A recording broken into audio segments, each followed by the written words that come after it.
Welcome everybody to this Tech for Good event that is co-organized by us at NYU Tandon and the Patrick McGovern Foundation. I'm Julia Stojanovic. And my name is Hazem Mahmoud. And we also have Juan De Pablo with us here to welcome you all to this event. So we'll just say a couple of words and then we'll get right into the program, yeah? All right, yeah. So Hazem, you and I were, First of all, thank you all for joining us today.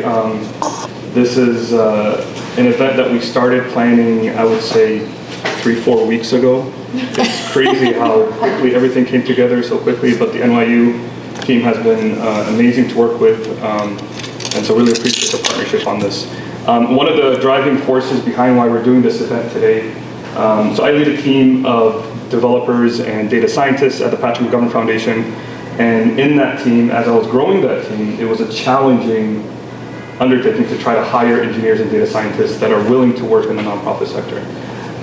And so obviously it's a broad challenge overall with the nonprofit sector, but we decided, hey, let's go on this kind of university tour thing where we can try to talk to students, engage with them, maybe open up your perspectives in regards to this being a viable career option for you, because the sector does need some really talented engineers and data scientists. So we have a few folks from PGMF today that are joining us today. Vamik Patel, who's a data scientist on the team, Elena, who's one of our program associates. We have Mathilde and Velas from the Office of the President as well, so super excited to, did Rebecca leave already?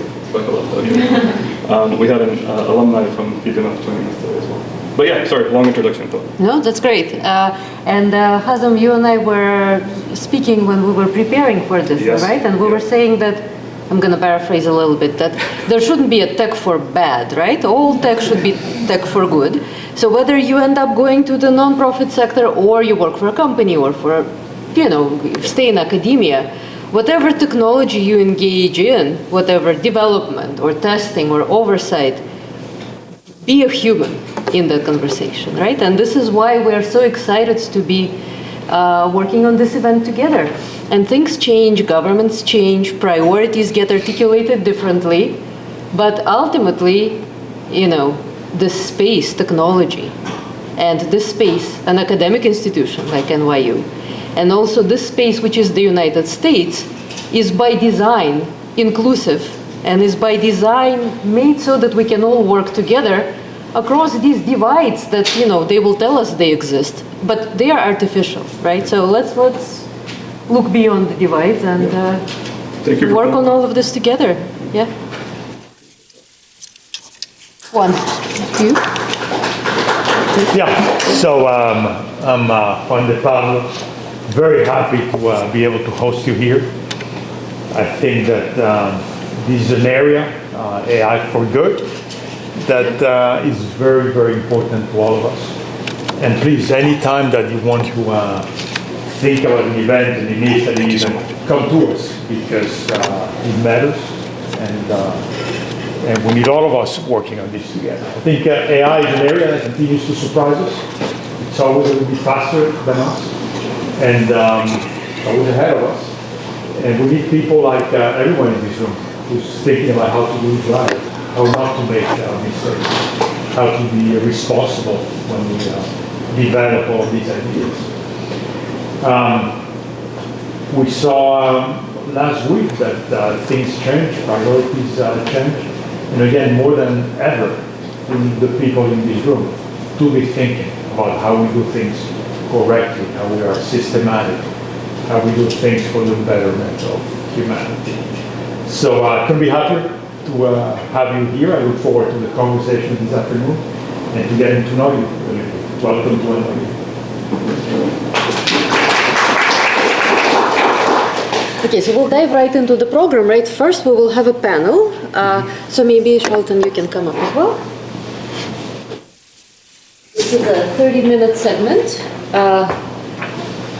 Hazem, then Shelton, then I will speak, and then we'll be happy to entertain your questions. Excellent. Okay, so I'll kick us off today. So what I want to talk about today is the idea of power and responsibility as it pertains to AI and technology. and the impact that that has on society. So obviously with AI and technology, huge amounts of power of how it can shape our society. And with that power comes responsibility, and that's responsibility on everyone, even the engineers, the data scientists, the product managers, the CPOs, whatever it is, everybody has a responsibility as it pertains to technology's impact on our society. So we'll talk about that. But before getting into that, I want to talk a little bit about AI for Good in PGMF. Our main focus at PGMF is in supporting nonprofit organizations that are on the front lines of humanity's challenges. And so what that means is we are there to support them when it comes to their AI journey, whether it's through funding, whether it's through programming, technology solutions, and otherwise. One of the things we like to talk about a lot is this idea of proximity, right? Nonprofit organizations are proximate to the problems that our humanity faces and the challenges that we face, but they're not necessarily proximate to the solutions, right? And so how do we bridge that gap? And it doesn't mean take solutions that were developed by Google and Microsoft and just transplant it onto these nonprofit organizations.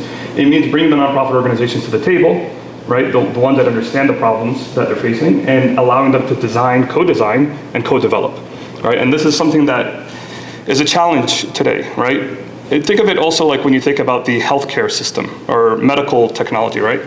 You wouldn't want technology solutions to engineers developing medical devices without any doctor's input, right? That they have to work together.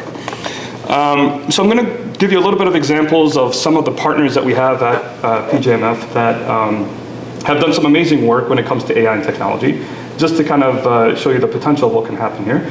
There's an organization called Earth Genome, and what they've done is they've created a product called an Earth Index.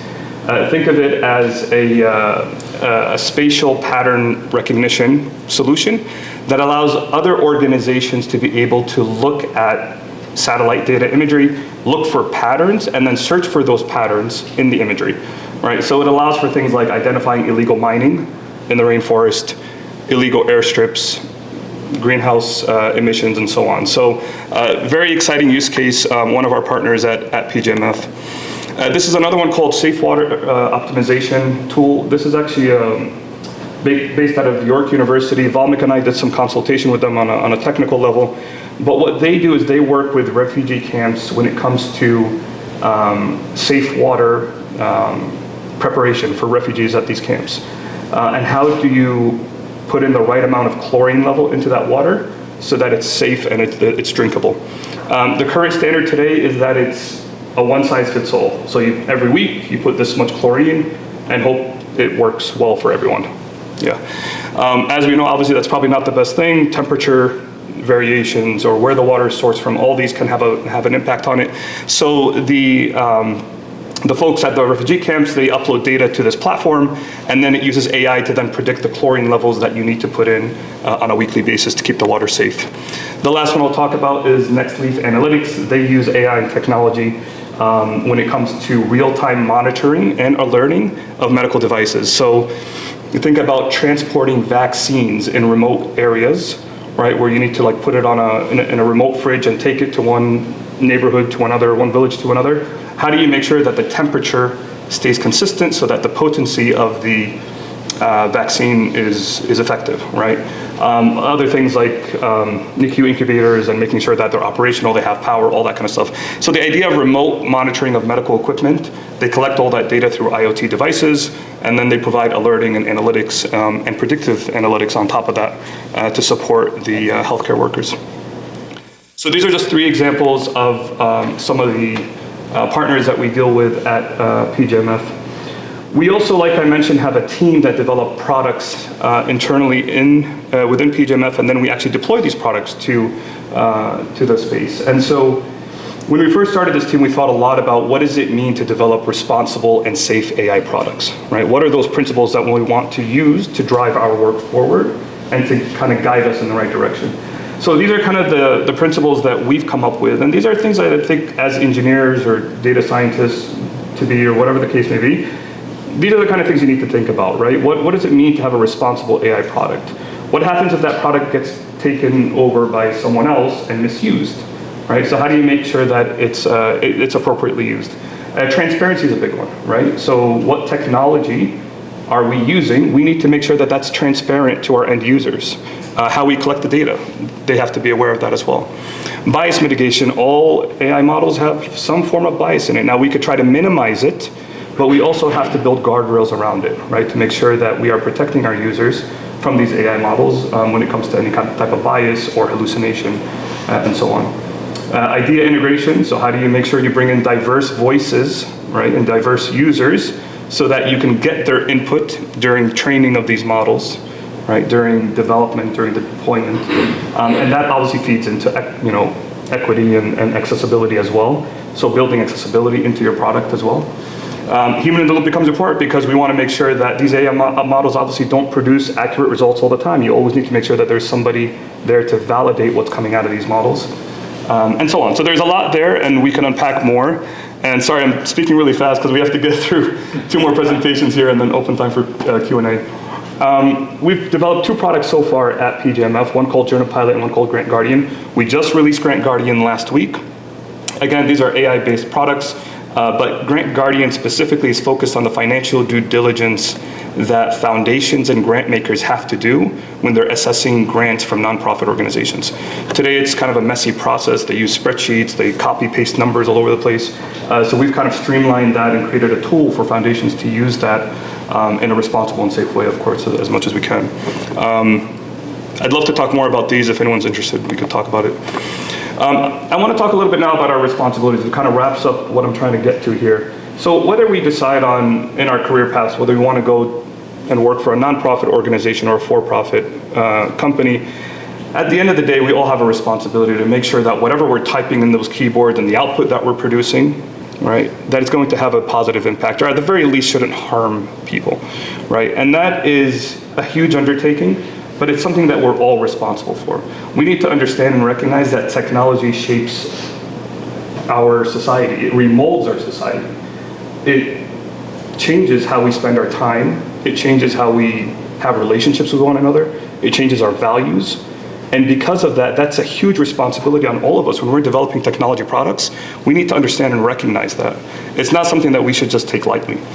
And so what does that mean when we have an impact on society? That means that we have a moral responsibility to make sure that whatever we're producing, that we actually feel confident that this is good for our communities.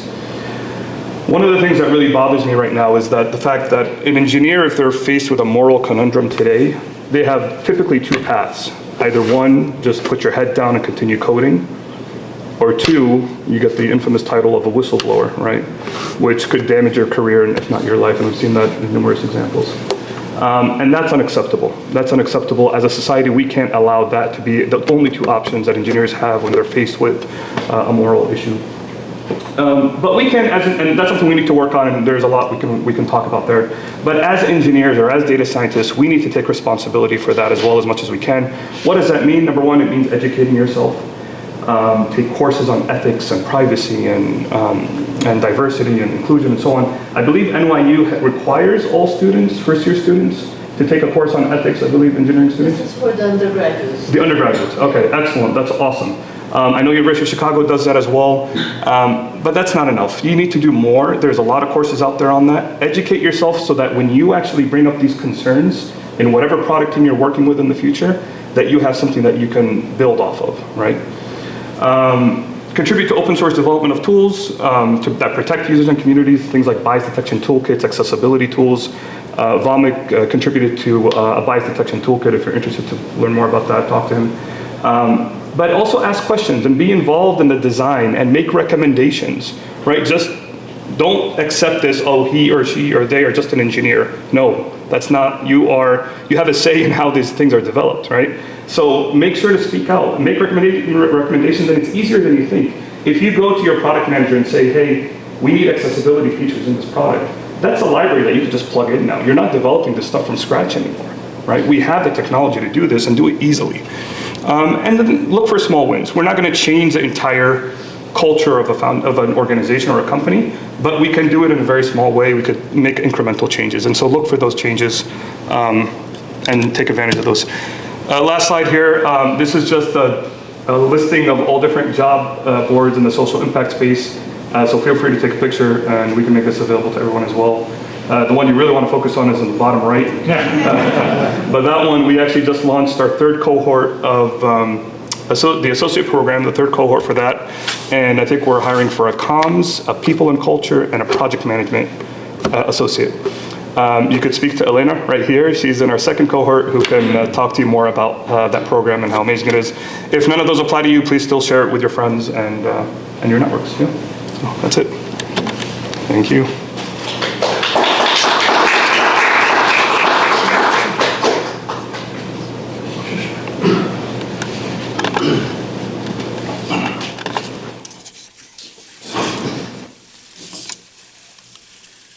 Good afternoon, how's everybody? All right, it's pretty good for a Monday. Great to be here. My name is Charlton McElwain. I'm Vice Provost for Faculty Development, Pathways, and Public Interest Tech here at NYU. I have also been a faculty member here for going on 24 years in the Department of Media, Culture, and Communication.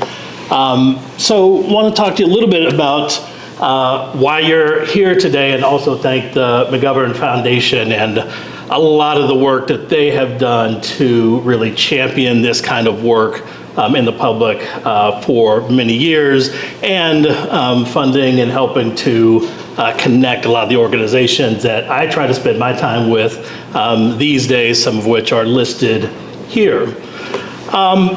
So here's what I want to do, give you a little bit of background about me and some of the things that I do, and then talk to you about this question about your career paths. In fact, I was told that my goal was to convince all of you to pursue careers in public interest technology in some way, so I'll see if I can make good on that. So I'm a technology historian by training. And looking at this headline, which came out several years ago in the Intercept, I believe, I'm apt to look at a headline like this and ask the question, how did we get here? Because in fact, this headline told a story about a collusion between NYPD and IBM that they learned had been happening in secret for about 5 years. And I remember looking at that headline and thinking, you guys missed the point, because this was a partnership that had been going on for about 50 plus years to build this thing here, but there was a beginning. And so I'm apt to ask questions like, how did we get here from some beginning point? I'm also a social scientist, and so sometimes when I get the opportunity and time, I'm apt to ask questions about systems and how they work, and try to at least tinker a bit to try to understand how do we get outcomes from a system from a variety of inputs, and trying to understand those inputs, outcomes, and the relationship between the two. Generally around issues of discrimination, how do algorithms produce discriminatory outcomes in a variety of contexts. So let's talk a little bit about technology in the public interest. What does that mean?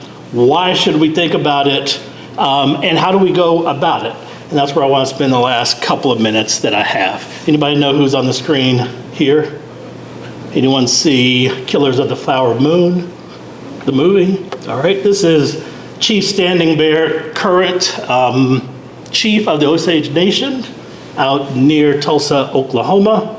He and a variety of his colleagues were, of course, featured in that film that was about a set of killings long ago that impacted the Osage Nation, their oil and mineral rights, so on and so forth. And so I had the opportunity to meet with Chief Standing Bear and members of his tribal government a few months back. And so what I want to relay is a little bit of that conversation, which for me says a lot about what public interest technology really is about. What are the organizations like McGovern, et cetera, and the organization they fund really about? What are they trying to do? What is their mission? And so the interesting part of this conversation was we're sitting around the table, myself, two other colleagues from here at NYU, and we spent about an hour and 15 minutes with Chief Standing Bear telling stories. And it came across as a story here, a story there, a story way over here, all that seemed to be disconnected. We left the room, my colleagues and I were talking, and they said, I have no idea what all those stories really meant. They just seemed like they were rambling. And I looked at them both and I said, I understand completely what he was saying. And it was these three things. We need your help, meaning we have real issues and problems that need to be solved on the Osage Reservation with and among the Osage people and the other tribes across Oklahoma. So there is a need. The second was, he said, we're going to do it our way. We're going to prioritize what it is we need, and when it comes to solutions, you may help, but we will decide what those are and how they play out. We will have the agency, we will have power. The third thing he said was, in this coded story way, be careful what you commit to. And he was, of course, speaking to us as emissaries of this institution. Be careful what you commit to, and what he was saying was, you will and we will expect that you have an obligation to us. In those three things, need and problem solving, around agency and power, and around obligation, to me is the essence of public interest technology. Chief Standing Bear talked about a number of actual issues, most of which happen to be around farming and agriculture and education, all of which were connected in some way to AI and to technology that he was concerned about, but that was the essence. When we think about what it is that you might do as a public interest technologist, it really is about trying to help bridge communities and gaps between communities and technologies in, ideally, these ways. I'm going to say just one last word that came from some work over the last year and a half, still ongoing, more or less, with National Science Foundation, which took up this question about how do we do this? What are the practicalities of doing this kind of work in the right way? And it turns out, in large part, we didn't have a good set of frameworks for how to do this in the right way. And so that was part of our work. And those ended up coming down to another three things, and I'll end on this, really about building trust with communities, about sharing ownership and capacity over what is developed, what is used, and then ultimately that there was public benefit. That what was developed, what was imagined, what was put into operation clearly has an effect and an impact on real people and for the public interest. And so why go into public interest technology? I would say as we look through all of these things, the real answer is the ability to have tremendous impact. And that comes from the fact that there is tremendous need. Thanks.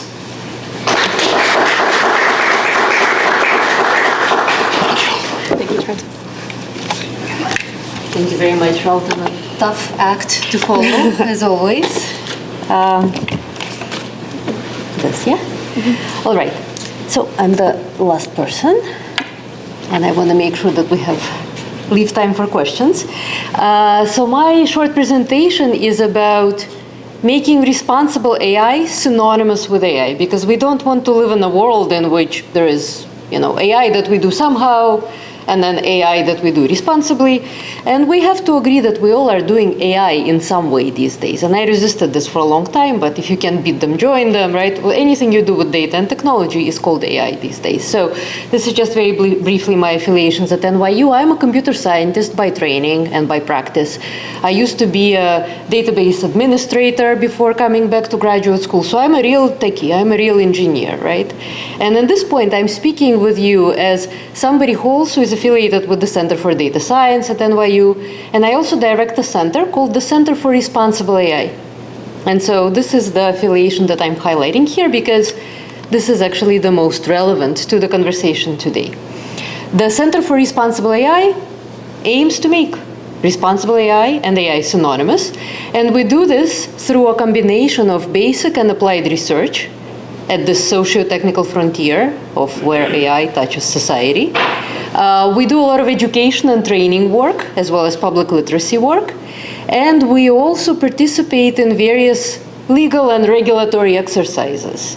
And in the US, this is a very interesting environment because some things are regulated at the federal level, and sometimes that regulation goes away. But then we're in New York City here, so at the local level, we do a lot of stuff.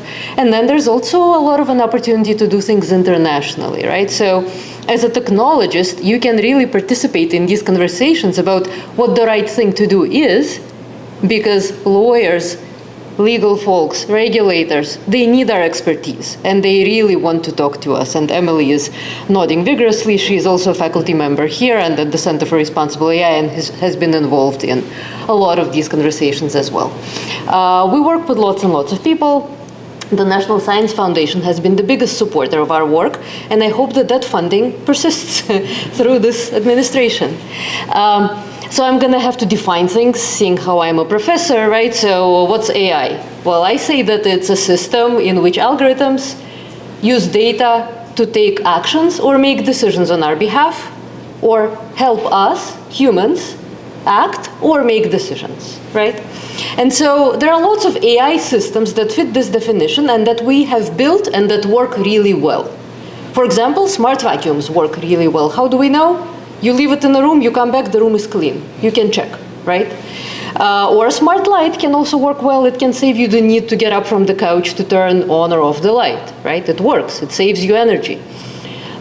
Chess playing AI works because it beat Garry Kasparov, which is pretty amazing, right, at his game. So in all of these examples, there's a clear need for improvement that these systems are meeting for us. We are technically ready in terms of data, software, hardware, expertise to make these systems. It's not a pie in the sky kind of an idea. And we also can check whether these systems work. So when you think about responsible AI or AI for the public good or technology for the public good, please keep these things in mind, right? If your system doesn't meet these requirements, it's probably not worth working on it.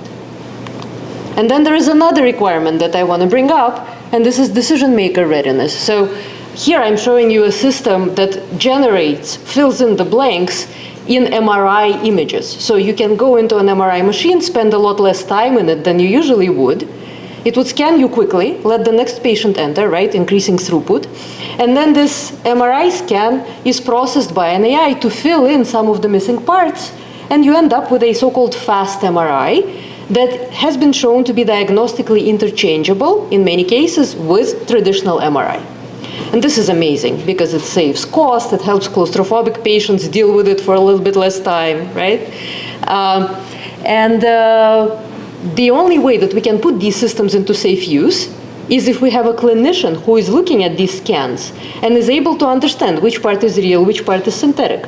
Why was the data synthesized in this way, and what might be some issues with it, right? Where might a clinician disagree with a kind of a prediction, diagnosis that is based on this semi-synthetic scan, right? And take responsibility for the ultimate diagnosis and treatment. Here's a cautionary tale. Have you heard about this New York City's AI chatbot? Our government decided to replace humans in their interactions with small and medium-sized business owners who would previously would call and ask for advice, and now they have to chat with this chatbot. It's a Microsoft product that gave people illegal and sometimes hilarious advice, like it's okay to fire an employee if they fail to disclose a pregnancy, or it's okay to serve cheese to a restaurant customer even if a rat took a bite off of that piece of cheese, as long as you inform the customer of the extent of the damage, okay? And then the funny part after this was that our mayor reacted by saying, we're not afraid of technology, we're just gonna keep running it and it's gonna fix itself, okay? So I'm just gonna leave it here to say that, you know, ChatGPT is not all powerful, although of course it's improving. Hopefully it doesn't recommend poisonous and illegal actions, right? So I want to also quote this and the statement here from Joanna Machewska. You know what the biggest problem with pushing all things AI is? Wrong direction. I want AI to do my laundry and dishes so that I can do art and writing, not for AI to do my art and writing so that I can do my laundry and dishes. So deciding what you do with AI, this is part of responsible AI, obviously, right? And why is this? It's because when we design, build, and deploy AI systems, we do so according to our values. So here I'm stating my values for you, and they are beneficence, justice, and equity. When I design systems, I think about who is impacted, who are the people, what are the groups being impacted, what are the communities, and how do these systems impact society at large, so that we end up with a situation where technology is just one of these gadgets that's helping us make society better for everybody, and that everybody can contribute to growing this beautiful multicolored tree here with various types of fruit and leaves. And another value that I hold is environmental sustainability, right? We cannot afford to be running this technology in a way that ruins the planet for no good reason. So we need to think about this as well. And I also think very carefully and very hard about respect for people and agency and control that people who are impacted by this technology, whether they use it or are subjected to it, are exercising in these interactions. So to me, this is non-negotiable. I think that we can use AI as our lens on the world to understand our own shortcomings, to laugh at ourselves through this lens, right? But also to make progress, to make the world a better place. And who is to decide what a better world looks like? Well, it's not AI. It's not data. It's all of us collectively, right? So let's just keep this in mind as we engage in this really difficult and exciting work of technology building. I'm not going to tell you about any of the work that we do at the center. Maybe I'll just flash in the next 1 minute or so some pictures past you so that you can look us up. We work on AI explainability. We, for example, audited a system that claimed to predict a job applicant's personality based on their resume or LinkedIn or Twitter feed. Let that settle with you, right? And the unofficial name of this paper is Calling Bullshit on AI-Assisted Personality Prediction and Hiring, because that's what we ended up doing. We found that these systems disagree with their own predictions. You give the same resume in PDF, and in rich text, it constructs a different personality for you, for that person, right? So that's just one example. We do a lot of work on data-centric AI and responsible data management. Please speak with Joao, who is in my lab, during the networking session. He'll tell you about some of that work. So here, what we talk about is that technical choices, no matter how minute, they matter. For example, it matters how you fill in missing values, because you need to think about why these values are missing. Is it just randomly, or does a missingness actually indicate that somebody was withholding information for some reason? We work on algorithmic fairness. Again, Joao can tell you a little bit about some of our work on fairness and recourse, and there's lots more there. We work on privacy and data protection.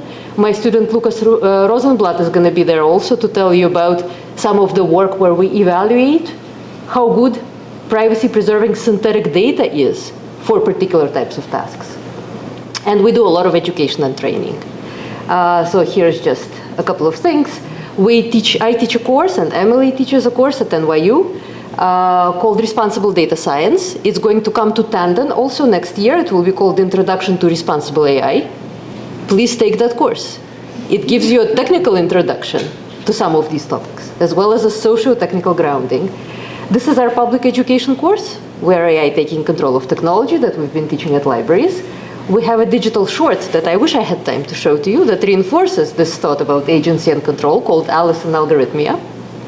The evil character, his name is Zuck in this cartoon. I'll just leave it at that.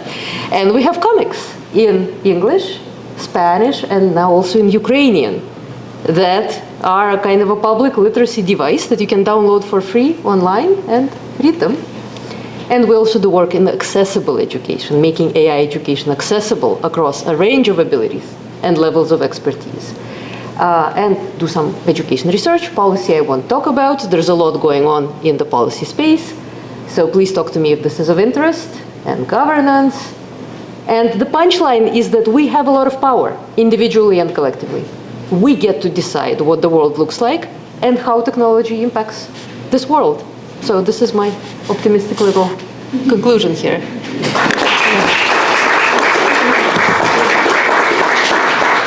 Right, so at this point, let's just see if there are questions for any of us. Please don't be shy. Maybe I monitor the questions Oh, yes, since you're thank you part very of the much. panel. Any questions? Yes. I thought these presentations were amazing, as you might expect. But I have a question for all of you. This work that you're doing, how do you think it translates into the actual practice in the big tech companies? Like, what's the intersection point that changes how they're doing what they're doing, and how does your work impact them? Yeah, please. Companies, governments, they are not monoliths, right? They are made up of people like us. The work that I do, I think primarily through the education and training, less so maybe through tools, impacts how people think and how they approach these problems. And this speaks directly, Hazem, to what you said about the status quo of either you just do your work or you're a whistleblower. That's unacceptable. And I'm seeing a huge change actually in the way the students who are taking these classes now, responsible data science, for example, and how they view their role and their own responsibility in the work that they do. So really, I think it's through that primarily. I think from my end, I think it comes down to awareness. And I think that's really where it starts, which is what I was talking about before about the idea of education. And educating yourself about, what does it mean to develop responsible technology. And I think there's been a lot of talk around this, around bias and hallucination, and so people now are aware, but I don't know if they know what are the next steps beyond that yet. And I think that the work that everyone here is doing can help provide some type of narrative of how you can approach that. I would say, I think thinking about individual relationships and thinking about small levels of what we might call impact. And what I mean by that is we tend to look at a company and say, look, you're powerless at Facebook to do things that are in the public interest and really change things.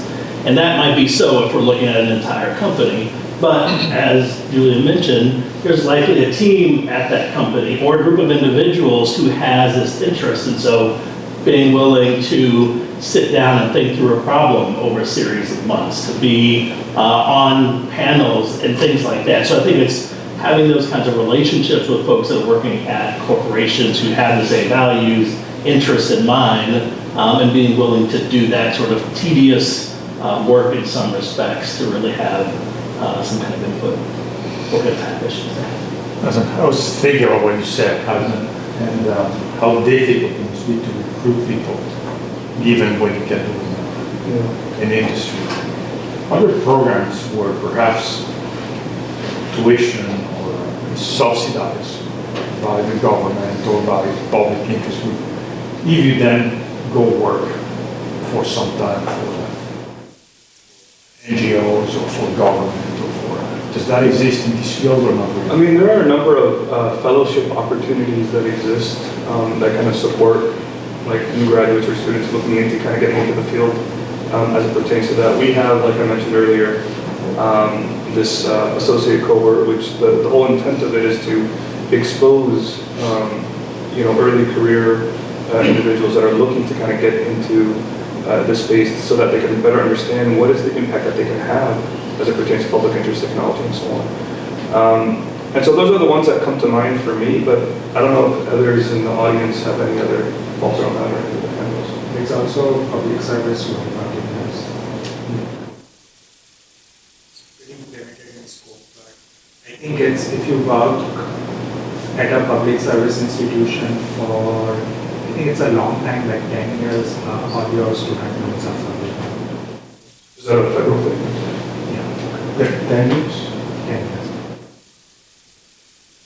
There are programs also in cybersecurity, for example. We in fact have such a program here. That's what I was thinking. The Yeah. so there's a program here in cybersecurity supported by the government. It pays for your school and tuition. Yeah. Then you're supposed to go back and work for a couple of years. But then once working, some of these government agencies, people stay there. And in fact, have incredible careers in government. There's something like that existing. Yeah, that's what I was thinking. No, but there should be, and the government should really be investing now, the question is. Well, no kidding, yeah, you want great talent.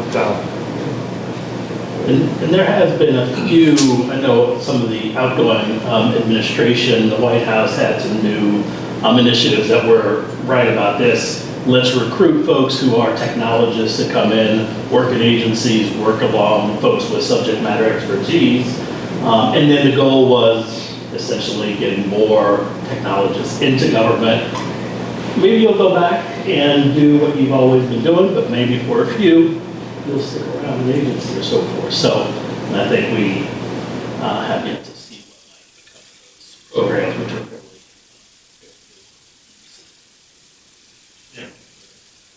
Being estimated. Actually, I was a part of some of those programs with the General Services Administration, and I was up for a presidential fellowship to kind of look at technology from my perspective, where I come from, and it kind of dragged on for a minute because that's what government does, it dragged on for a minute. So when the time came to actually implement me into the system, the administration changed. And the offer offered to me, I refused. I just did not be a part. Those folks now, I just read, are infiltrating the TSI, I believe they call it, which is a part of the GSA that handles technology. And they're ruining it. It's kind of pitiful. So, I don't know. I think what you're doing is quite important. Super important, and I think we also want to focus on the positive, the things that we can do to make things better. So. Well, that's the whole point. I think what you're doing is positive, but there is a challenge. And I think the reality of the situation, we have to recognize that there is a challenge. And I like to hear positive things too. Any great ideas for what to do next? Any questions from the students in the building? Sean, yeah. AI is moving with such speed that governments and cities don't often move at. Even big universities like it. How are you all what are the ways that you are talking about these changes need to be implemented so myself as someone who works with other alumni or community members can better talk about it so they can feel the urgency? You can start, yeah. So I've actually done quite a bit, to my own surprise, in changing how we oversee AI. And it was called automated decision making, now it's called AI. There is a lot of hunger in the kind of law-making, policy-making circles. Maybe not always at the federal level. Again, in New York City, for example, there are moments that we can seize on where there is a lot of a willingness to come up with legal requirements, to pass laws that make sense with our input. So one of the recent things we did, and this is actually the last in response to your first question, is how can things really change the world, right? So we passed a law in New York City called Local Law 144 of 2021 that is the first law anywhere that oversees the use of automated decision-making in hiring and employment. Is it perfect? Of course it's not perfect, right? There's no such thing as a perfect law. But it exists, it's on the books, it has a bias auditing provision, it has a disclosure to job seekers provision where they're told before they apply that they will be screened with the help of a tool. And I think this is tremendous. And it didn't happen overnight, but in New York City when we pass laws, there are public hearings. All of you can come and testify. You don't have to be US citizens. You just need to be New Yorkers and you need to care and you need to articulate things without jargon and in a way that really when you mean for people to want to understand if they want to understand what you're saying, right? So there's no magic here. just doing this work, showing up, it can move the needle on things like regulation. And again, I think that this is the only country where this is possible. And I wasn't born here, and yet there's this opportunity here. So we are engineers in this field right there, right? The only way to predict the future is to make it. There's no other way that I know of. That's an optimistic take.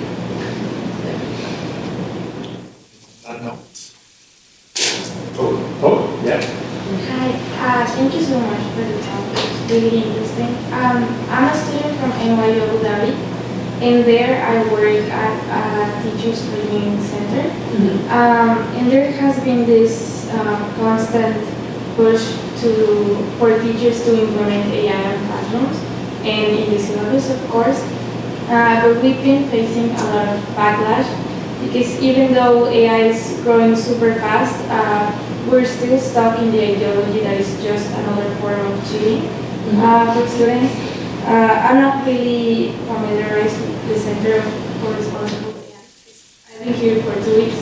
But I wanted to ask, what kind of strategies do you use to teach teachers to move past that ideology and start implementing and teaching students how to use AI for Yes, please reach out to me also offline and we can continue this conversation because I've actually done some trainings together with colleagues of librarians and staff at NYU Abu Dhabi. And these trainings were run by librarians from Tandem who took these trainings here before. So we have this course that I mentioned, We Are AI, Taking Control of Technology, that I think is a very accessible introduction for people to think about, the good, the bad, and the in-between of AI. Talking about things and not rushing, I think is the only way to move forward, and making sure that we all understand that no one knows how to do this thing, right? That it's up to all of us to figure this out. So please talk to me, Will. Yeah. Oh, so my question is to Professor. So how do you introduce ethics into AI systems? Because we as humans, we might take a decision based on our values sometimes or how we grew up. AI could never account for that. Like it could maybe give you the best possible approach, but how would it know if it's ethically right or wrong? Is there a way to do it? Yeah, I love this question. I worry that I will run out of time completely, but there are multiple entry points into ethics. One is about benefits and harms, and who benefits and who is harmed. And this is a kind of a natural connection to utilitarianism and the trolley problem. So in one of our comic books, called Who Lives, Who Dies, Who Decides, we give a critique of the trolley problem, a critique of utilitarianism, that essentially says, like you point out correctly, that values, there's no formula for values, right? So whenever they say we're gonna just do value alignment of our AI system, we just code it all up and it's gonna be great. Nonsense, right? That actually cannot work because values are context dependent. They are not one-dimensional. They don't fit in a line. And this whole idea of the greatest number, the greatest benefit to the greatest number is the measure of right and wrong. This is Bentham's, famous phrase. When you start thinking about different stakeholders, you don't know what that means anymore, right? Like, what's the greatest benefit to greatest number of who, right? Who benefits? So the heart of benefits is a good entry point, but it doesn't solve the whole issue. There's also the agency and free will, right? That even if there are kind of on average harms or on average benefits outweigh the harms, there's still that individual to contend with.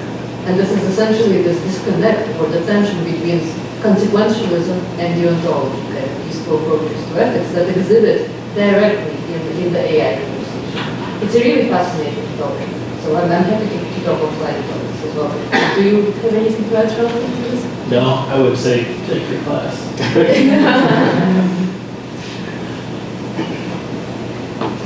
Yeah, I guess from my background, I'm working at a startup that's doing AI governance, but also because I've been involved in the Tor project for a very long time. I wonder actually about the role of anonymization, data anonymization, or at least data minimalization in this whole process and the principles and the ethics guidelines and how that maybe fits in. Because that seems to me to be something that's glaringly important. Obviously, if you're going like the RAG method instead of just wrapping around ChatGPT, it's you wouldn't get dumb answers like the chatbot gave you for New York City. But I'm just worried because in the big picture, it just seems like there's this mentality in big tech. We want everything, and it'll answer everything. Not, how can I do art in the afternoon and music in the morning and not do my laundry? That's the question that doesn't get asked in this sweep it all in approach. I mean, there's, I guess, a lot to talk about when we talk about data anonymization, I guess, but at the end of the day, any type of data, there's a certain level of it that you obviously would want to anonymize, especially if it's PII and so on.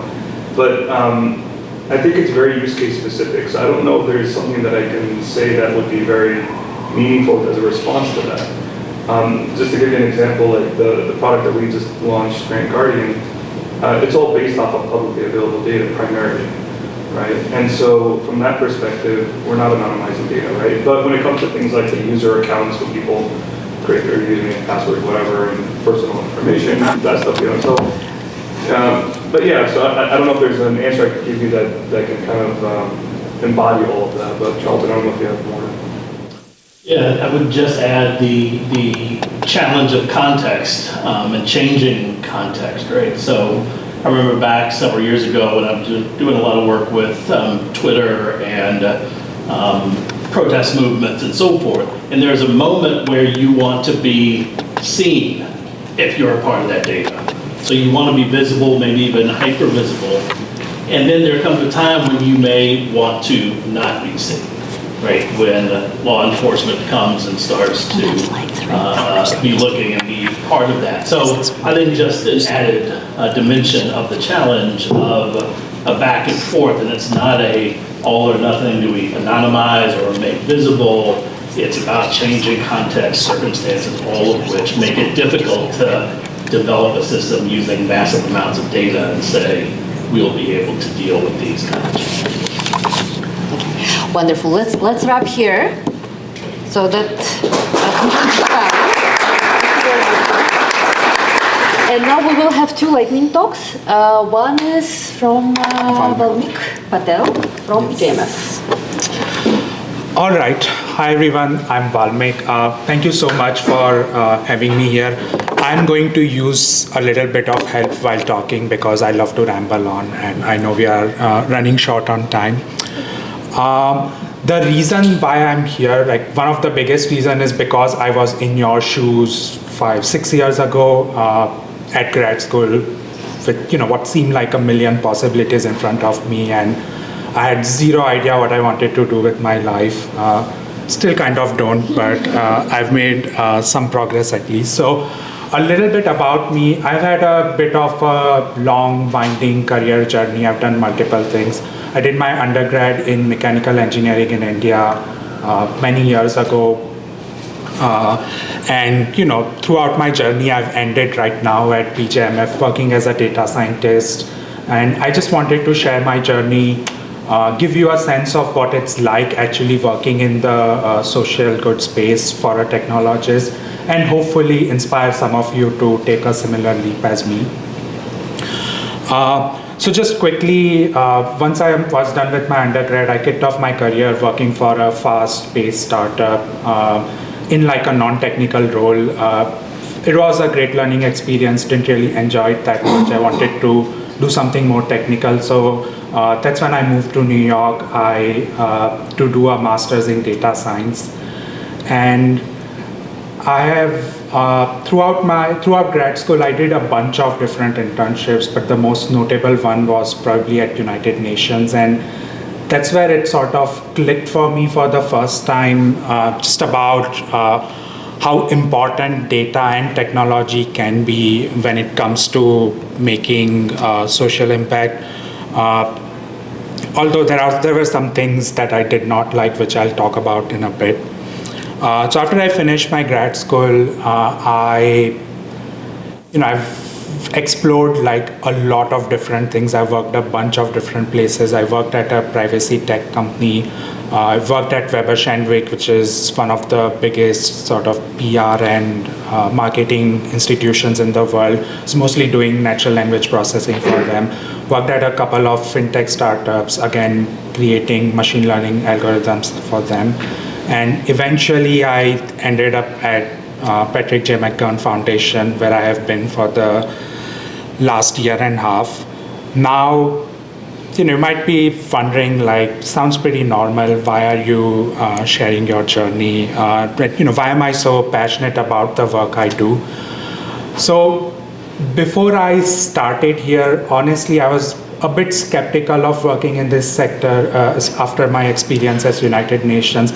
It was incredibly important work, very exciting work from a technical perspective as well, but at the same time, it was painfully slow and bureaucratic. So this image formed in my mind, like, oh, working for nonprofits or working in this space is always going to be like this. But fortunately, at PJMF, things are different. I quickly discovered that the culture, it's a mixture of sort of the agility that you get from the startup world, but also the mission-driven spirit of nonprofit. And yeah, it's been amazing, like easily the best job I've ever had.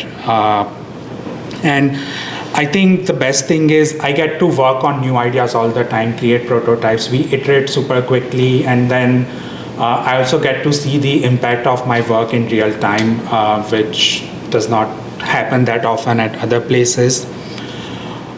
One of the best parts of working in this space, I think, is that you get to wear a lot of different hats. If you're working for a big company, it can sometimes feel like you are like a tiny cog in a massive machine. You might work on a highly specialized role and develop expertise in like one specialized thing, but it can be harder to see how you fit into the bigger picture.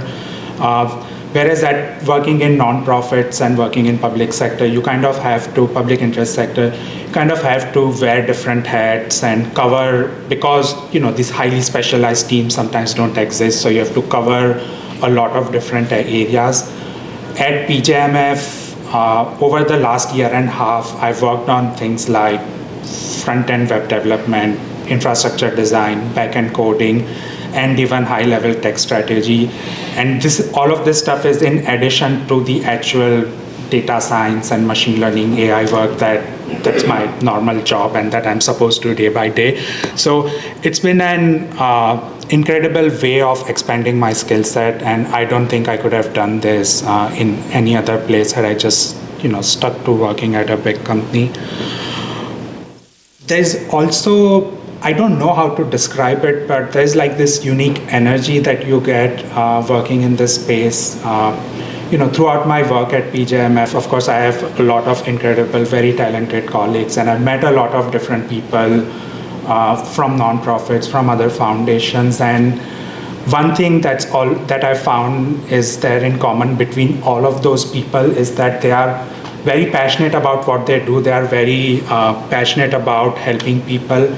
And that sort of level of motivation is very contagious. It pushes me to do my best, and I really like working here. It's another reason I really like working here. And another one important thing is that seeing, you get to see how your work directly helps people, and I think that's a different kind of fulfillment. For us working at PJMF, it's not about like hitting some revenue targets or anything like that. We are trying to solve real problem for real people, and I think that can be very rewarding and fulfilling experience as well. Now, a lot of you are probably thinking about your future, looking for a next step in your career, whether that's an internship, a full-time role, or you're just looking to work on a project, contribute to something open source like Hazem mentioned. I would highly encourage that you don't overlook this sector, don't overlook the social good sector. Most of the nonprofits and foundations are more nimble than you think. They move very fast. They love new ideas, and they are actively looking for engineers, data scientists, technologists who can bring creative solutions to the table. I think you'll learn a lot. You'll collaborate with some incredibly passionate people, and I think most importantly, you'll create work that genuinely helps people. And I feel like that's a pretty awesome win-win situation. Before I wrap up, let me just say this: your tech skills go way beyond a paycheck. Whether you are into AI, data analytics, engineering, design, anything, there are foundations and nonprofits that really need your expertise. And you might find yourself working on a problem that changes people's life for the better. And at least personally, I cannot think of a more rewarding experience than that. So yeah, that's my very quick, short talk. Hopefully I did good on time. Thank you so much for listening to me, and always happy to share. Thank you, Valmik. And you all will have a chance also to ask Valmik a few more questions during the poster session. And now we have, so there are two more components to the program. One of them is a presentation, I'm so sorry, am I in the middle of it? A presentation by Yukta Kulkarni, who submitted one of the poster proposals, and she was selected to give a lightning talk here because her proposal was the most interesting to me. And she'll also present the poster in the networking session along with a few others, so please ask her more questions after. Good evening, everybody. I'm Yukta, and I'm here to talk on my work on treatment recommendation using BERT personalization. So the first version of this is published, and we also won a first prize in an international competition at Malaysia. So the objective of this model is to revolutionize drug recommendation using sentiment analysis and causal inference. So we aim to giving a more personalized, transparent, and equitable treatment suggestions, which basically enhances the decision making for the healthcare professionals. Real world impact of this, it is equitable because it ensures fair treatment for all groups of people.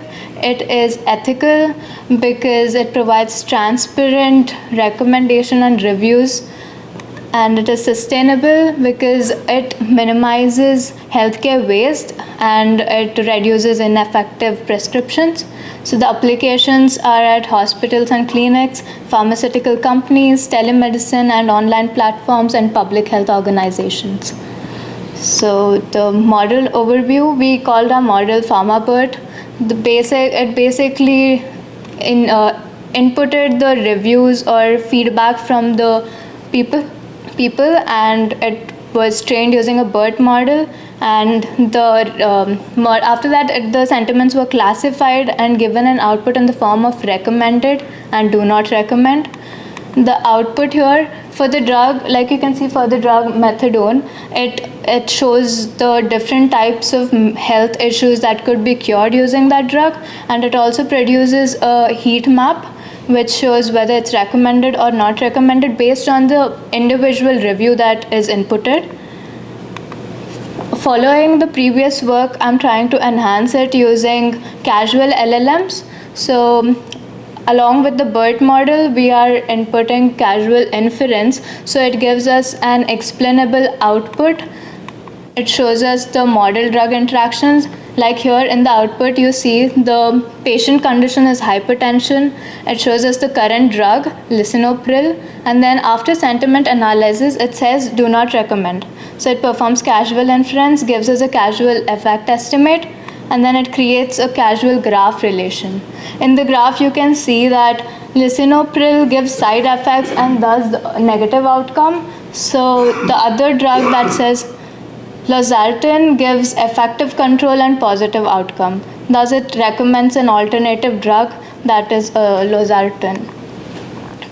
The future scope or cultivating equitable AI for my model, I would want to expand the diverse data sets. I mean, include different genetic data and global patient reviews. Sorry. And then make it multilingual so that it's more accessible, and integrate electronic health records. For the conclusion, PharmaBird is scalable and ethical and responsible, and we are trying to evolve healthcare needs using a very fair treatment recommendation. And as AI is influencing all our lives in different aspects and decision making, I think we should all work together in betterment of the humanity and use AI in the right way. This is my LinkedIn, and please feel free to connect with me, and I'm open to collaborate on any kind of projects related to the topics. And I would like to thank for giving me this opportunity to present my work here.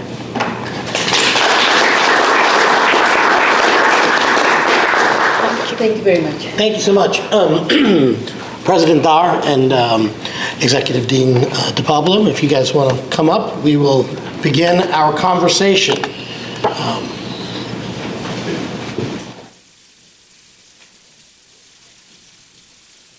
As they approach, I will get some logistics out of the way. I'm ceremonial. I'm here just to ask a few questions and keep the conversation going.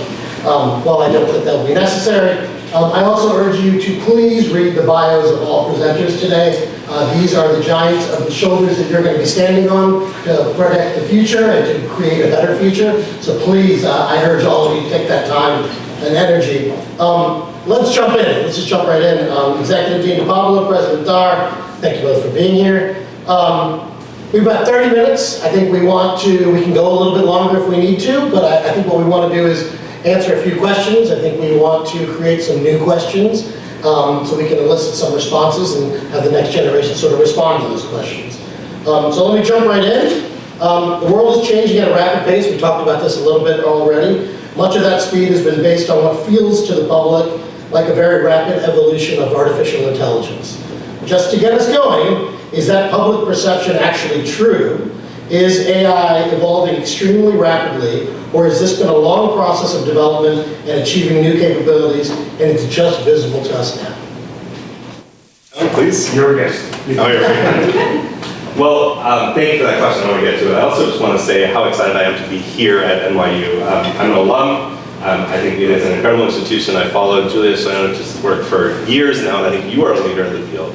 And to be sitting here with all of you is really exciting. So thank you for spending some time here. Before I answer the question, I just want to ask, who's in the room? Are we mostly engineers? Are we mostly kind of across disciplines? So maybe just a set of hands, like who here is in an engineering discipline? Okay, great. I see some that don't have hands up. Maybe just shout out what's your discipline or field that brings you here.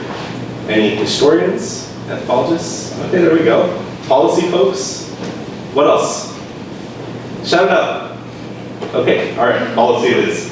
Well, look, let me give you an answer to your question that will bring us back to technology, but starts first from who we are as humans. I had a chance to meet with religious leaders recently, and I had an insight from that conversation I want to share with you. For 5,000 years, we have built systems that warn us what would happen if we aspired to godlike powers. We've told stories and mythologies of Icarus building wings, and we're told the lesson of what happens when he went too close to the sun.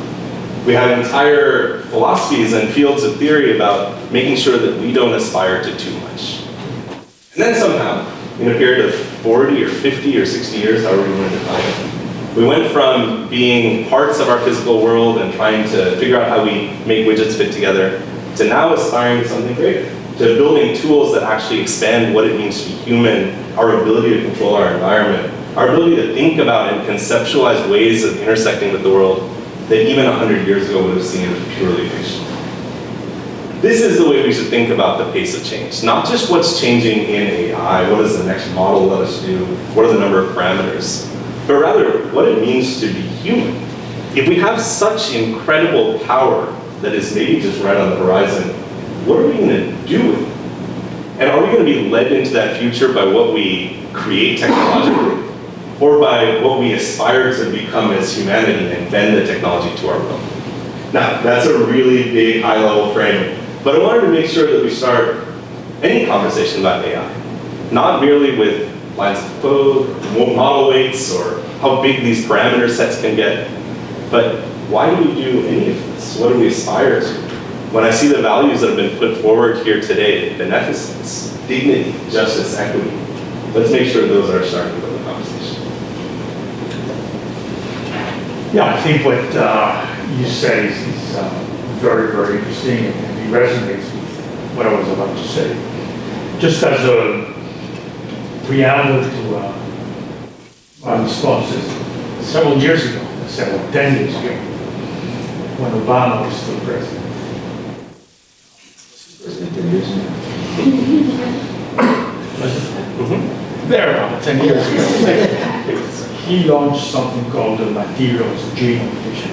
I'm a material scientist. What I do is design new materials using computers, using sophisticated algorithms.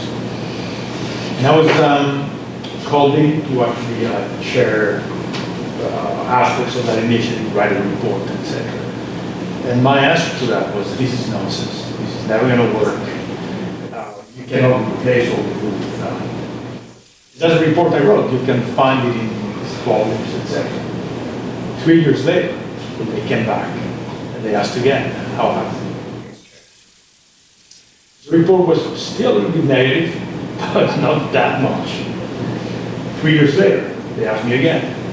And the panel was completely, the response of the panel was completely different. It was just full of enthusiasm, optimism, etc. And it's been like that ever since. So I think in response to your first part of the question, I think what we're seeing is just an exponential growth, where advance upon advance is piling up on top of each other. And all of a sudden, it is just growing so quickly that we cannot keep up. So I think the way you framed the conversation is really interesting. It is changing so quickly that what we want to think about is what happens next with AI in all of our domains of inquiry. Let's just assume that things are always going to grow faster, and then we think, can we imagine what the future is going to look like? Can we prepare for that? And can we start asking the right questions? And that, I think, it was a really interesting question from you, where you're telling us that your instructors, your teachers, are viewing AI as a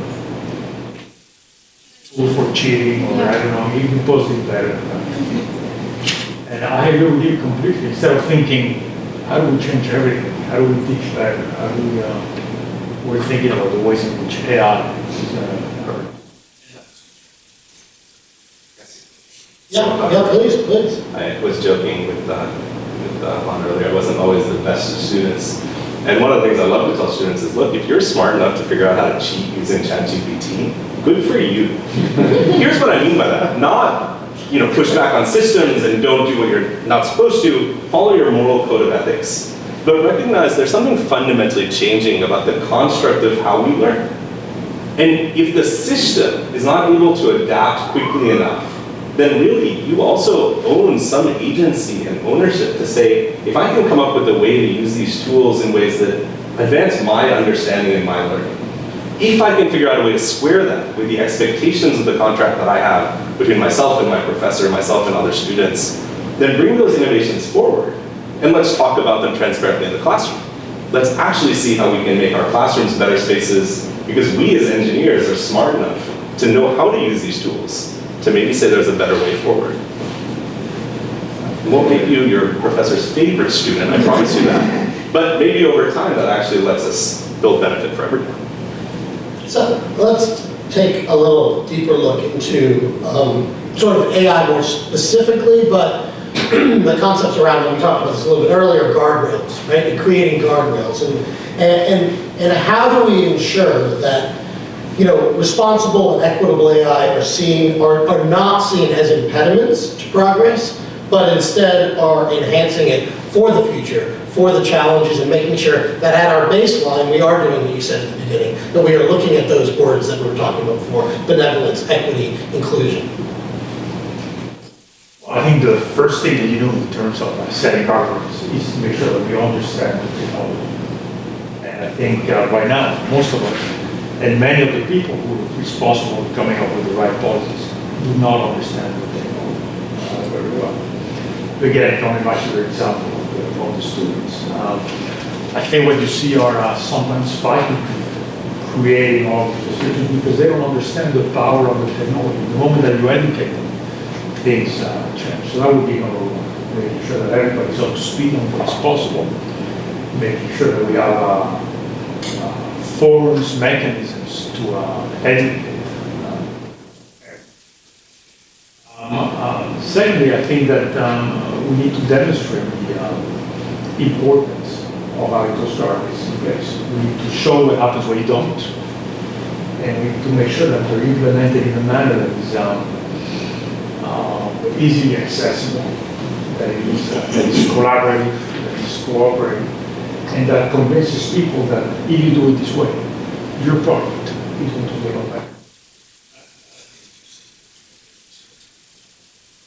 So in some ways, it's similar to, in the world of cybersecurity that we're seeing now, of creating the digital twin, running the scenarios on it and saying, this is how you break the system. By showing what you're talking about, the pitfalls of not putting the guardrails, you're showing it in a sense, like something like that. Yeah, I think, and of course that changes from sector to sector. It's very, very different. The approach might be very different. But again, in general, I think it is educate everyone and then collaborate, be a friend, provide advice as opposed to Yeah, I agree with you entirely. But I want to come back to a question somebody asked earlier, which is how you put ethics into technological systems. And Julia, I really appreciated your response. I'll give you kind of my version of that, which is at the end of the day, ethics is never a technological function. Ethics is a human function. Now, where does that intersect with the design of technical systems? Well, it intersects in multiple places. The first is in the conceptualization and design of what the system will do, right? To have an ethical framework in which you consider what are you building a tool for? Who will it impact? What are the potential benefits and harms? But also an introspective process to say, if I am the engineer who's building the system, am I qualified to understand and evaluate what the impacts of this tool will be on the communities that I'm trying to serve? If I'm building a commercial product, do I understand how consumers will use it? If I'm building something that advances development or aid, do I understand what the next order of outcomes will be? Am I listening? Am I actually engaging? What this leads us to is the idea that building and designing ethical technologies with guardrails, part of it is a technological process guided by humans. You can actually build a checklist, right? You can begin to say, have I asked the right questions? And the second part of it is, it's not just about minimizing harms, right?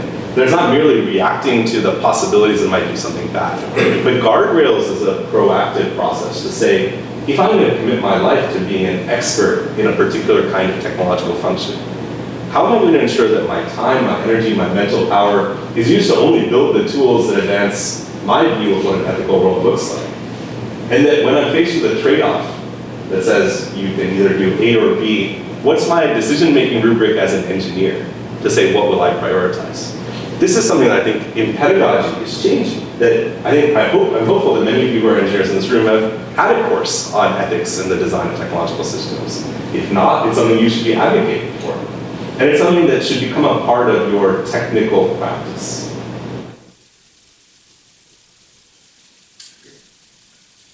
I'm going to take a little bit of a turn, go to slightly a different sector, but also tap into what's going on here.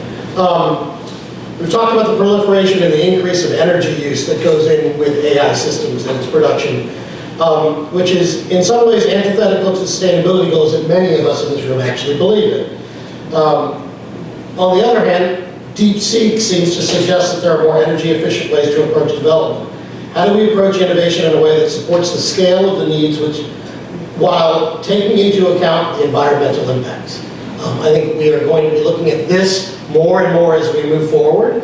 The example of we need heavier systems, we need more servers, we're creating and using more energy versus our planet is dying, what do we have to do here, how do we protect that? Where do those meet, and where do they differ, and how do we solve it? You have the keys to the car, you get to decide how we're going to do it.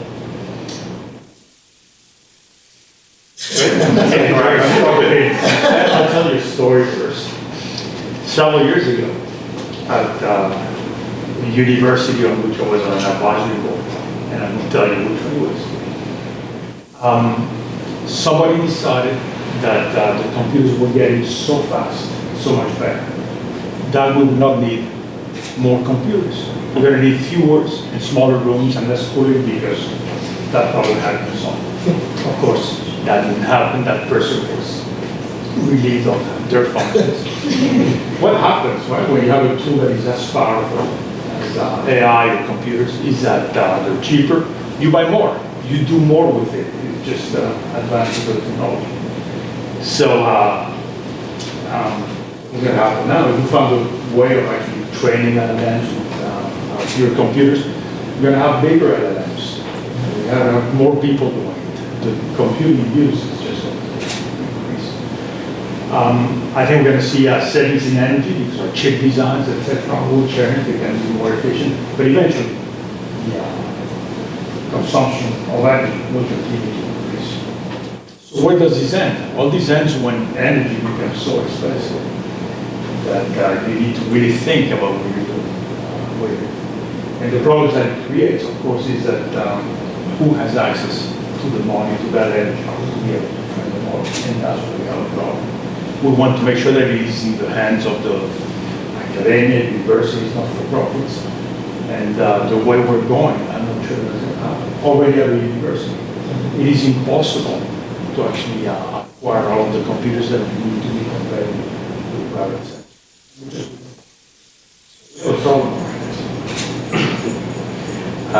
Absolutely agree, but I want to get a little wonky with you all. I'm going to ask you a question kind of out of the blue. Somebody in here will know the answer. My team can't answer.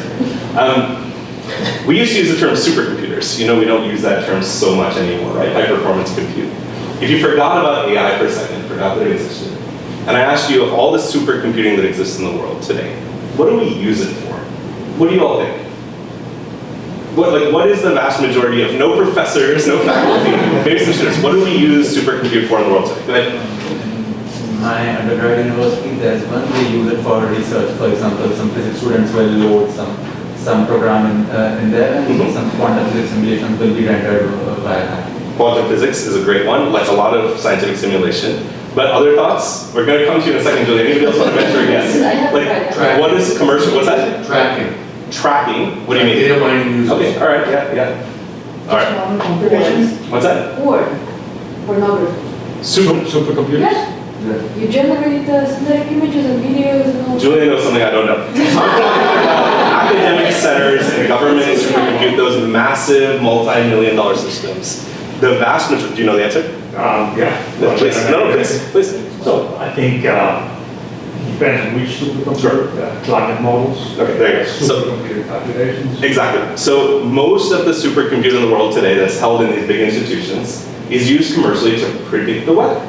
When you go online and you see that it's going to rain tomorrow, like a lot of that is driven by these incredibly computationally intensive physics models that bring together millions of data points and millions of very complex physical interactions and say, we can tell you it's going to rain tomorrow now.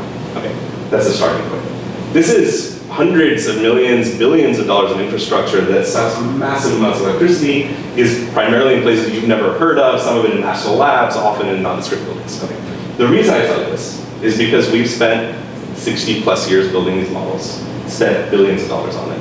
And a small team of researchers working inside of a corporate research lab recently published a paper in Nature that shows that you can build an AI-based model of weather simulation that can be trained on about 1.5 billion parameters, about 2.5 weeks of training time on like a generally available NVIDIA array, that does better than any physics-based model that we have in the world today. Where a physics-based model will be able to give you weather out to about 9 days, at the same confidence interval, an AI model that can operate for pennies on the dollar will give you simulations out to 14 or 15 days. Why do I show this? On one side, this is great, right? Like, I don't care necessarily if it's going to be foggy tomorrow or not, but I do care about knowing where the typhoon path is going to impact vulnerable communities, where flooding is going to happen, and how I do disaster aid. Okay, that's one thing. The second is if we use AI-based models that work the way we're thinking about, pretty much overnight, we'll be able to free up 60% of the world's high-performance computing. Computing that can be used for any number of other tasks that don't actually require AI, which means you drop the load really across the board. And the third is the macro story here, right? We do so many things today that are grounded in these public narratives. Whether it's, oh my gosh, we need to build billions of dollars of compute infrastructure for weather, or a very small handful of people who just want to come and tell you how they need $500 billion to build compute infrastructure because, in the most American of phrases, bigger is better, right? These narratives are just that, they're narratives. When you really dig in as an engineer, and you start to ask fundamental questions, what are we solving for? You find that the answers aren't just throw more data and more compute. Sometimes, as we've learned with our partners, it's build localized models that are actually trained directly on particular use cases that can be deployed out in the field on even edge devices. It's thinking about models that are actually tweaked and tuned using new methods on synthetic data that don't require as much power as current models do. And where we're stuck is this world where 2.5 years of stories about AI make us think that we can predict what the next 10 or 20 years of stories will look like. So on this question of power, one, commercial entities are absolutely going to suck up as much power as they can because they want to build these bigger models. Our role as engineers, as civil society, as academics, is to ask the question, is that what actually gets us to the AI future we're solving for? Or should we actually be spending a bunch of public money and time and academic resources to build better, lower cost, smaller models that actually give us really functional outcomes, like these weather models that I started telling you about? Yeah, I mean, it's interesting. I'm gonna Both are gonna happen. I think you have the likes of, well, me and my students who develop algorithms, and always the algorithms are supposed to run faster, be better, be clever, and eventually lead to less computers. What you do is you use them to work on bigger problems. So bigger and bigger and bigger computers at the same time. There's some really interesting figures of some of the most complex physics calculations. And how much of the advance has come from better algorithms, better mathematics, and how much has come from better computers, better chips. And it's about half and half. The beauty of it, of course, is that it is multiplicative. I think and I don't see that changing. I think that our appetite for bigger questions, at least in physics and science, is so enormous.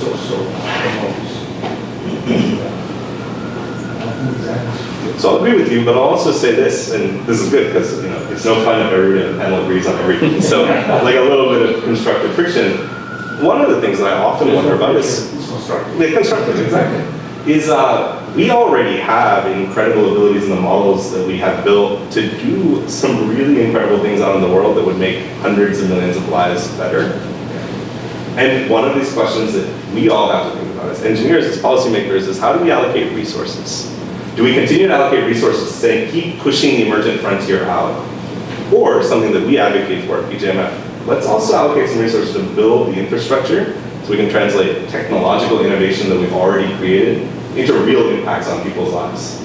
Let's take those weather models we've built and do the work to integrate them into disaster relief and resilience and aid. Let's actually figure out how we take the conceptual framework of smaller models and say, what are the use cases in the world that need them today? And let's actually go and build those one by one. And in a world where we have a limited set of really bright people who are AI experts, hopefully growing over time, like, how do we actually have a social conversation about the idea of questioning for that future outcome that feels so magical and is driven by academic curiosity, but also recognizing that we have to do things that make the world a better place today, because if not, people are out there suffering. Yeah. There's no one answer at all, right? Yeah, so really, it's the question within the question. And that is, if we have a limited amount of resources, what questions will we best in? What instruments do we and what areas do we emphasize? And I think we'll get into that point. Science is becoming so expensive that we need to make it very, very much. And for that, I agree. I think we have good answers. good frameworks for thinking about it. And it is really, really serious. But have faith that we'll figure it out. Well, we will. In my previous life, I was faced with those questions constantly. So one of them is this incredible experiment that we're building at Fermilab. Fermilab is building two experiments called Deep Underground Neutrino Observatory. The experiment, we're building detectors for neutrinos. That will tell us really what are the origins of the universe. But these detectors are swimming pools filled with liquid argon 2 miles underground. You would mind South Dakota. The cost of the experiment is $5 million. Beautiful science. It's just incredible. Your faith in science and humanity when you see all these people thinking about these questions is just revitalized. What we want to be doing with that kind of money. And I don't know what to answer. You know, it's interesting, and you said resources, and you said money, and you know, in this country, we have been funding fundamental research through government forever. And then at a certain point, there was a shift. There was a shift in the government's perception that said, we want to fund industry and we want academia to fall behind. It didn't cut off academia, but there was a major shift in the 80s where we stopped funding academia for our fundamental research as much as we were, and academics had to do more with less, right? And what it meant, and granted the numbers were bigger, but you know, inflation makes them smaller based on percentage of the dollars that are spent. We've gone through that cycle now, and now we're approaching another cycle where it looks like funding is going to move towards industry and away from academia potentially. And rather than looking at it from the negative point of view, which is, oh, woe is us, woe is me, there is the way to think about it from how do we do more with less? How do we figure out how to hone our skills so that this is the place where we're going to really focus in on responsible AI. This is the place where we're going to focus in on material science, as opposed to other locations that can focus in on other things because they have the fundamentals and they have the infrastructure. How do we do that, and how do we convince all the students in the room, which is the goal of what today is, to go into tech for good? Because the answer is always easy to say no.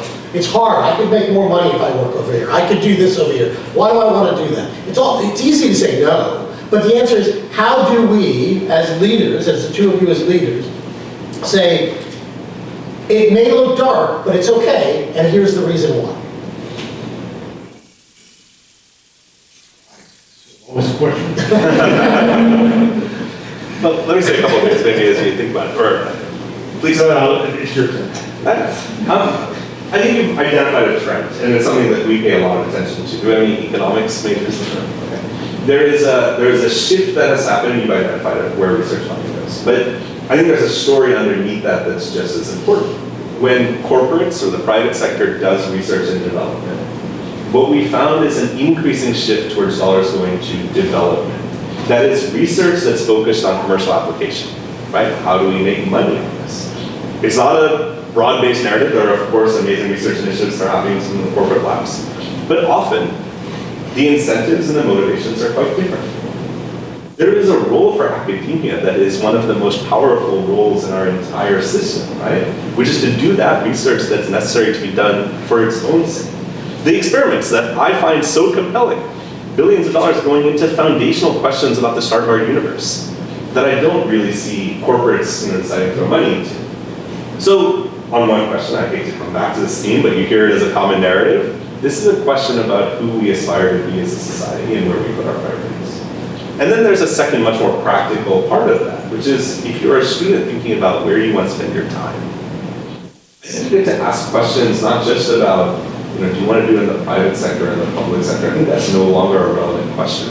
I think the question you have to ask yourself is, what's my purpose in life?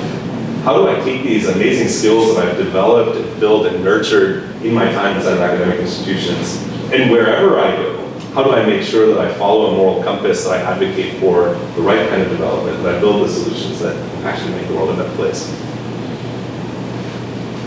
I was going to go somewhere else, but I think very relevant to our conversation here, and that is everywhere in the corporate world, in the private sector. You see that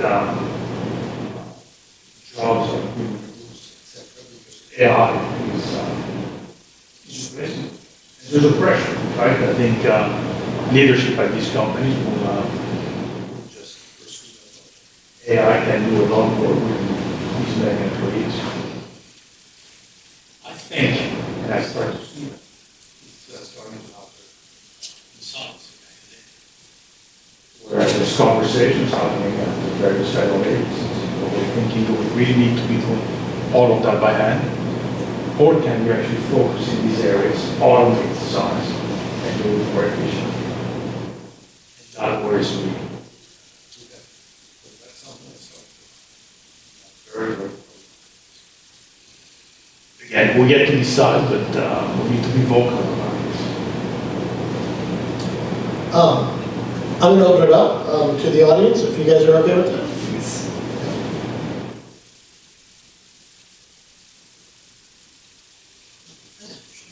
So when we are talking about responsible AI, we see that all the bigger corporates as well, like OpenAI, Claude, others, everyone is doing their research on responsible AI. Non-profits are doing responsible AI research. Institutions like ours is also doing responsible AI research. Is there any plan going forward that all this research are like combined or they are shared across so that, because it's like Julia mentioned, who takes the decision is also a question going forward in the things. So is there any like vision or something going forward that we combine all these researches? Happy to share. So for the last year and a half, the UN Secretary General appointed me to a panel called the High-Level Advisory Body on AI. And one of the things we did in that work was to say, how do you build a truly global, multilateral approach to a number of things? One, basic capacity building, to ensure that there's common and democratic access to AI. But a second was, we use the term harmonize. How do you take work that's happening at national policy level, at regulatory level, at private sector action level, and build a space for exactly what you're talking about, which is this coherence of bring all of the technical knowledge to the table to make policy decisions. So in September, the United Nations passed something called the Global Digital Compact. It was signed onto by 150 plus countries. And one of the clear recommendations in that compact is to say, build the space for best practices sharing around responsible AI. I was actually on a call this morning with senior UN staff. The idea being that over the next year, this will be built as a policy and technology forum. In the meantime, this work was happening and is happening at national levels. AI safety institutes that were built, as well as industry segments that are coming together. But I do think there's a real opportunity for academia to become a primary convener in that space as well. I think already happening, but with new centers like the Center for Responsible AI, like this is the real potential. Because look, at the end of the day, you don't need 5,000 different centers coming up with their own principles on responsible AI. And that's early stages, that's kind of where we've been, right? 127 different multinational covenants on responsible AI or ethics that have been out there. What we need is convergence that actually allows us to build a common platform for the future and to build the, again, I come back to it, the human infrastructure that lets us do technological innovation at scale. Yeah. I understood your question differently and started to think about the accessibility to the foundational tools that are being used to develop all of this AI. One problem that I think we have is that many of these LLMs and many of these technologies that are being developed are not accessible to the likes of us to see how they work, to ask all of the right questions. How can you put in the right guardrails or even understand what these technologies are doing if you don't have access to the source code? I think that's a very, very serious problem. So a few companies that have released the like Meta, for example, that also the many are not. And again, it's something where we need to intervene because without it, I think we're living in a world where everything is done for us and it's a machine, it's a piece of algorithm, and we don't get to see, to understand, to ask the right questions. That's how I said. I'll put that to Juan's point because I think it's so good, and I'll probably get in trouble for doing this, but don't post this on social media yet. On Tuesday, we will be announcing at President Macron's AI Summit, Global AI Summit, which some of you may have heard about, a suite of open source safety and trust and safety tools that actually can be downloaded and used by anyone to evaluate AI systems. And our hope is that that actually becomes a grounding place for the technical elements of this work, to say, let's actually build the tools that let you evaluate whether guardrails are in place, whether there are outcomes that negative, and make it open source. It'll be called Roost. You know, ROOST, responsible open source something safety and technology. I don't know, it's Roost. But you will see announcements about it, and particularly if you're interested in the space, follow, and we'll post about it on our social media, so follow the foundation, we'll talk about it. And if you want to hear more about it, we'll talk about the networking section off the record. I just want to say very quickly that it's really good to join forces on figuring out how to do responsible AI, but also don't underestimate the power of leadership, right? Because we actually haven't figured out how to regulate or audit in all of these different corners of, of applications. So for example, regarding accessibility, Canada is going to be the first government to pass an accessibility standard for responsible AI. And I was part of some of the conversation, and so everybody's not going to have to follow this, right? The European Union is going to need to adopt. No matter how small the thing is that you do, if it's the first attempt, it's going to be visible. Like this New York City hiring law that is flawed, but it's all in the books, right? And so others will then follow. So there's a lot to do here. And even though it sounds like there are just so many efforts and they're mutually redundant and there are standards already, so therefore if there is a standard, we know what to do. No, right? It's a good step, but it's a step. Data engineer, a computer scientist. And if that feels like quite complex and hard, let me tell you what the opportunity is. You get to be somebody who has the incredible skills of being an expert in computer science or data engineering, or whatever your field might be. But you also live in a world where those tools get applied to so many different domains of problems that every day you get to learn about a new set of challenges that you can address. Like, I would say to you, I don't know if I was in your shoes, I would call myself a computer scientist. I'd say I'm an expert in computer science, but what I do in the world is find the set of problems that makes you deeply passionate and inspired. And then find those people from the social sciences and the humanities disciplines that care about those problems just as passionately as you do, and bring an entirely different skill set. And forge a new identity around who you want to be in the world that's no longer about being an engineer, but about being somebody who builds solutions. I feel like that literally teed you up for conversations that you've had with our yield students and our undergraduates who are applying. Yeah, so we're thinking very, very hard about how to reorganize our engineering school. What you said is so true. If you go to a room of, not 20-year-olds like here, but 40, 50-year-olds, if you ask them what you do, nobody will tell you, I'm an electrical engineer. They will tell you what they do, what they work on, the problems that they work on, what they think about it. And I think we need to start training our students that way. What are the set of questions, the problems that they're going to work on? And let's make sure that we embed them on a team that has all of the expertise to make them very good at working on those questions and a better rounded person. Again, that goes to the questions.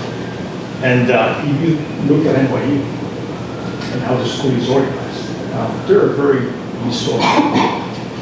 Somehow, they self-assemble into a cybersecurity group, a responsible media and technology group, that again is working around problems, big questions, not easy. And then, of course, embedded humanity. Super exciting. Yeah, sorry. Question in the back? Yeah, so I feel like technology has been there for a while now, like it's been 10, 20 years. People have been building tools for education, healthcare, but the way I see it for social good is, it's not even technology, it's like getting to the people who are in need. So I've been a founder of an NGO myself.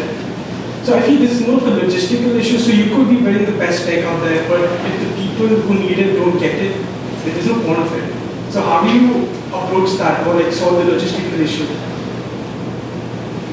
Well, you've said it so eloquently, right? That is the problem that we need to address, right? Hazem spoke a little bit to this question of proximity, right? Proximity is just a fancy word for who actually is close to the problem, who understands it, who knows how we can solve it.